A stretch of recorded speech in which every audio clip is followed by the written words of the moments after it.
Bonjour chers élèves et bienvenue dans cette vidéo où vous allez reconnaître comment étudier les branches infinies d'une fonction numérique s'il y en a au moins une. Tout d'abord, qu'est-ce qu'on veut dire par une branche infinie?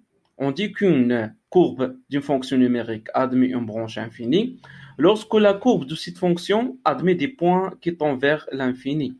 C'est-à-dire lorsque la valeur de x ou bien de f de x tend vers l'infini.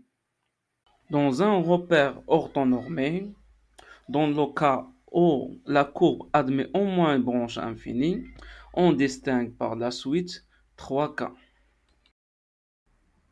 Lorsque les valeurs qui prend x tendent vers l'infini, alors que la valeur de f de x converge ou se rapproche vers un réel y0. On dit ici que la courbe admet un asymptote horizontal au voisinage de l'infini d'équation y égale y0.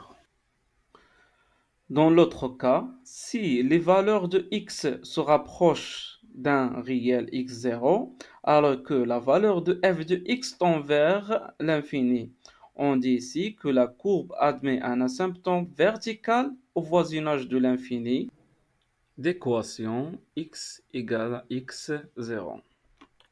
Mais lorsque x et f de x, leurs valeurs à la fois tendent vers l'infini, on ne peut rien conclure sur le comportement de la courbe au voisinage de l'infini.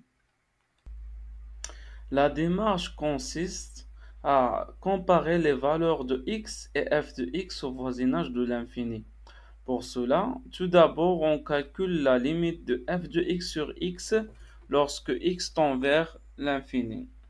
Ici, on distingue encore trois cas. Si la limite de f de x sur x au voisinage de l'infini tend vers 0, ou bien vers l'infini, ou bien vers un réel non nul. Prenons l'exemple de la fonction carré. Lorsqu'on calcule la limite lorsque x tend vers plus l'infini de f de x sur x, ça arrive à calculer la limite de 1 sur la racine carrée de x lorsque x tend vers plus l'infini, ce qui est égal à 0. C'est-à-dire que les valeurs de f de x sont négligeables par rapport à x au voisinage de plus l'infini. Ainsi, géométriquement, la courbe dit qu'elle admet une branche parabolique au voisinage de plus l'infini de direction l'axe des abscisses.